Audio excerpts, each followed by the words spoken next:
Bwambale yashemerwa emishango ye omukooti yabebembirwemo omuramuzi w'iddaara ery'okubanza Waiswa Babu Kandogo yagikiriza. You have a right to hire a lawyer of your choice. Okay. If you so wish, if you find it important, you can still defend.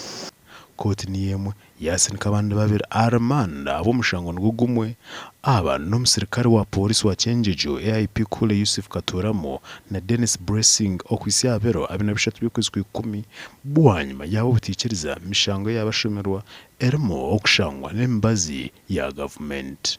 Accused is as of now remanded until 23rd October this year.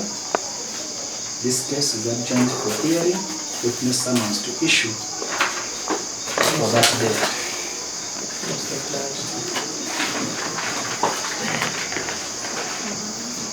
You have a right to hire a lawyer of your choice.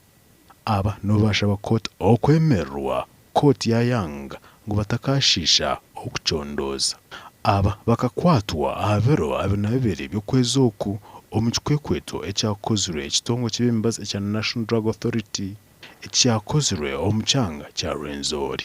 Gashakwa Nagudi Fatuma abwa TV West.